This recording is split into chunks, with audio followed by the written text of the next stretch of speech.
Hey guys, Monster here, and we're here to talk about the 2022 new Ulala Pet Guide. So above me, we have the 4 main pet attributes: Attack, Assist, Symbiosis, and Guardian. We do have the main 4 pet elements, which are Fire, Lightning, Earth, Ice, or Frost, however you want to call it. And then we do have 2 more that I don't have shown up there, which is Light and Dark, and we'll talk about those a little later on. So over on the right side of the screen, you'll see a list of lovely pets, and those are not necessarily the top to the bottom being the best to the worst, but kind of opposite. More or less, the ones that you're probably going to be able to get before the other ones, just because of RNG whenever it comes to getting pets. So let's go over number 1. What do pets do for you? Well, they're little allies that'll help you in battle, whether it be helping you clear a boss faster or help you clear mobs faster. For number 2, I'll have to jump onto one of my characters so that way I can explain it better. So let's go ahead and do that.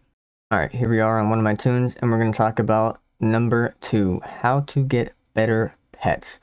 So you'll want to go down to the market, you'll want to go into the cooking section, go into your recipes, and the ones that have check marks mean you have everything that's required to make them.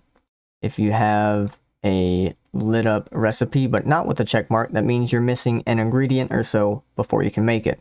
And of course, the ones that are grayed out means you haven't progressed far enough in the storyline or in the world to have them unlocked and learned yet. And I should mention, every time you click on a different recipe, there will be a trap time, and it will tell you what pets can be potentially caught whenever you go ahead and set that out to capture a pet. With that being said, the higher quality food you can make, the higher quality pet you can potentially get. So once you get a piece of food cooked or whatnot, you'll back out of that, go over to the capture tab, or you can go into your pets tab and you can go into capture like that. So then you'll go ahead and capture it. You can skip that if you want, or you can just keep tapping and it'll show you which ones you've unlocked. So if we look here, it'll tell us how long the trap time is and what pets we can take from it. But if we were to eat it, it'll tell us what we'd get from that as well. I should mention that there are feast vouchers, which are other ways to capture pets, which are going to be the better ways to capture the Shadowmoon wolf, TigerKid, A9, and Nunu. The other 2 you can obtain by participating in Hero Hill and getting Hero Hill coins. And once you get enough coins, you can buy the little balls or orbs that are required in order to produce those pets. So each pet will cost 7 orbs. I'll go ahead and show you that. Once you get into Hero Hill and you're participating in it, there is a Hero Hill shop. And if you scroll down some, you'll have different orbs in here that you can buy. Now, the first one you're going to start out with is always going to be the same one. Going to be a Dragon Ball. We can preview what that would look like, and that's going to give you your lightning pet. The next one after that would be the Fire Wolf, which I think these look really good. And then the last one that you can get is the Rainbow Sprout. Pretty cool little flying piggy. Now, how would you go about leveling up your pets? Very good question. Well, to tell you, plain and simple, whatever level you are is going to be whatever level your pet is. Your pet levels up right alongside you, so there's no worries about having to do anything fancy or extra for or with your pets to level them up. Now, if you're just starting out and you're wondering, hey, what's the best pet I could use for me right now, or maybe my team, how can I help them out and get them to have the best pet that they could have? So now, if you are a DPS or healer, I'm going to recommend a pet that has high assist and secondly, high attack. Now, if you do have a pet that has high attack and then pretty good assist right under it, that is also okay. But we want to try to get assist so that way it can help you and boost you as best as it can. Now, if you're a warrior and you're all about shields, then we're going to suggest something here with Guardian. High Guardian's going to help you with your shielding. And if you are a Gladiator, we're going to want High Symbiosis to help you with your HP. Now, I'll go ahead and click over all of these real quick. Let you read them for a second. That way you know what they do.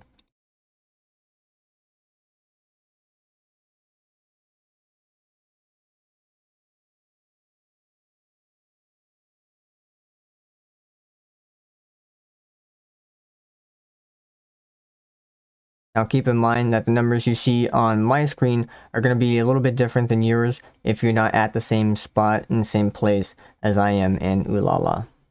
So now that we've gone over what's the best pet for you whenever you're starting out, let's talk about what's going to be the best pet or pets that you can have whenever you're leveling up and you have some more experience in the game and you've done a bunch of capturing and you have a bunch of legendaries. Now that's where the right side of the screen comes into play. Now that's where the right side of the screen comes to play. So we'll be looking at the Lightning, the Blaze, the Shadowmoon, the TigerKid, A9, and Nunu for whenever you are getting further and further along in Ulala. Now, out of the first three, if you have any of those and you are a DPS or a healer, those are going to be good choices. Now, if you are a healer, you can also go for TigerKid, and if you have A9, you can also use that as well. TigerKid and A9 are more suited for tanks and healers, just because of how their kit works. Now, Nunu, on the other hand, is the strongest pet out there for right now until they release a stronger one.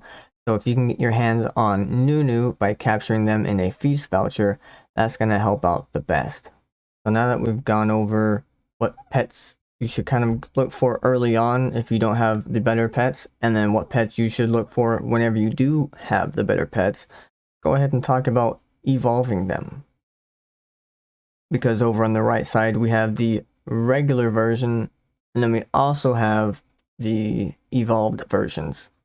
So let's go ahead and take a look at this white raptor. Once you start capturing and getting a bunch of legendary pets, some of them will be evolvable. Not every single one is. Keep that in mind. If you don't see this evolve button, that just means you can't evolve it. Like this crab here, he's legendary, but I can't evolve him. Click on this raptor, I can evolve him.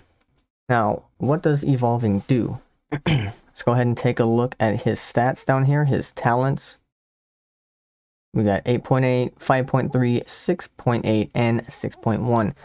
Whenever we click on evolve, it's going to raise his talents or his attribute stats, and then it's also going to change one of his elements that he has, because he has 3 fire and 7 frost.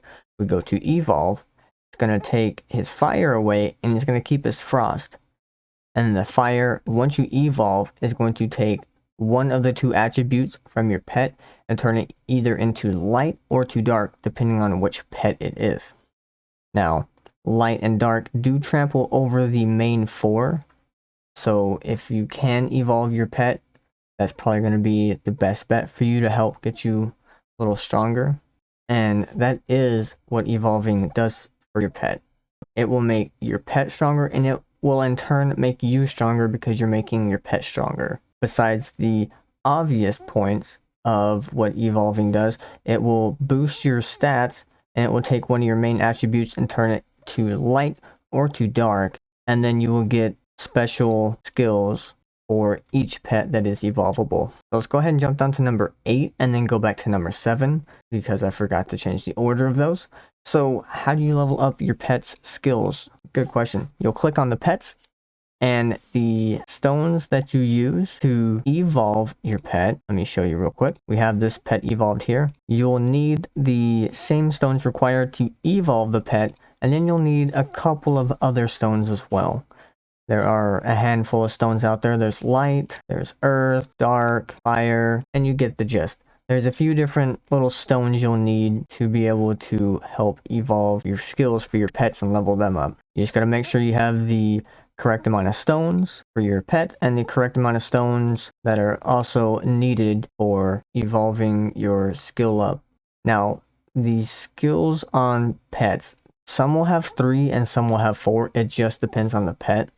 And as far as Upgrading. The upgrading is kind of random.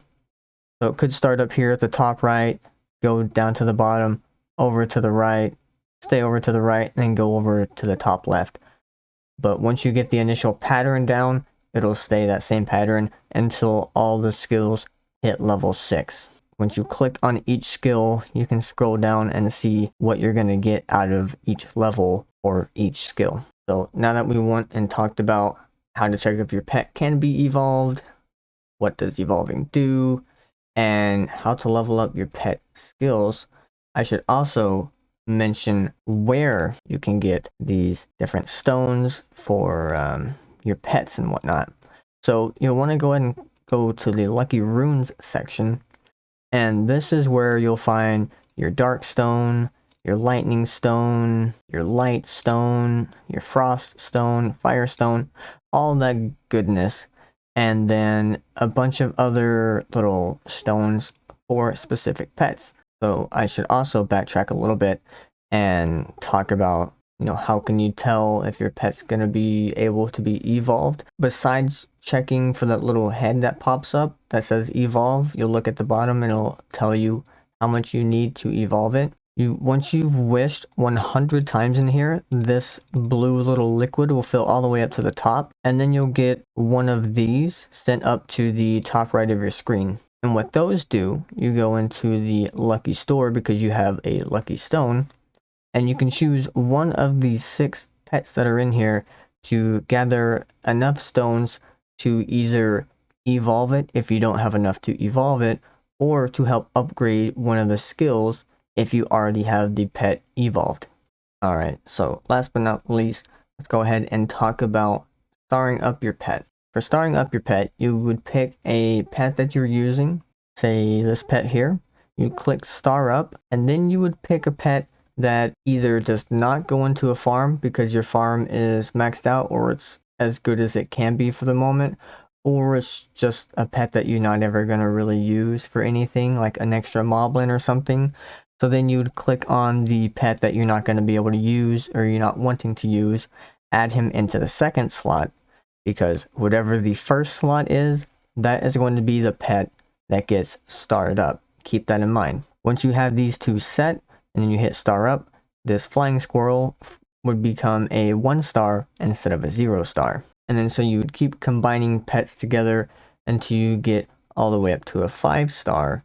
And then once you have 2 5-stars, you put them together, and then that creates a 6-star. And then this is where it gets kind of weird, because in order to get from a 6-star to a 7-star, you'll need just a 5-star pet. And you repeat that whole process, 7-star, 5-star, together, 8-star, all the way until you get to 10-star, which is the max currently that you can go for your pet. And all that does is make your pet a whole lot stronger, and it also increases the attributes that it has. So if we were to level up, every time you go to level up, now the second pet's not going to matter. These are just flat stats that it's going to acquire every time you go ahead and start it up. So we'll get 1 attack, 3 assist, 1 assist, and 1 guardian if we were to make this 0-star flying squirrel a 1-star. So I should also mention a little bit about the feast vouchers whenever I was talking about part 2 about how to get better pets. So you'll need to either do specific things in the game by going to like your manual, going to your achievements, going into your food expert, possibly. There will be some stuff that will give you hunting notes. And if you get 10 notes, you can turn that into a feast voucher. And there will also be little other things throughout the game that will allow you to acquire getting a feast voucher, such as going over to your camp, your adventure guild, going over to your weekly chest, and here at the very end at the 200 score, you will be able to acquire a feast voucher. Now, if you do have money, however, you could go into the gift shop up here, and some of the deals that they have will have feast vouchers in them. You can spring for that if you have the money or want to use the money on it. Entirely up to you. If you don't feel like spending the money, then you'll need to do different achievements or quests inside the game to get different bits of the hunting notes, and doing your whole weekly trying to get to the 200 score to get that last chest to get your feast voucher. All in all, that's gonna wrap up the pet guide for 2022 here in the lovely Ulala world. Hopefully you guys enjoyed. Let me know what you guys would like to see next. If I did not explain something well enough to you or you're confused, let me know. I'll do my best to get back and hopefully explain it a little bit better. And with that being said, let me know what you guys want to see next, and we'll catch you guys in the next one.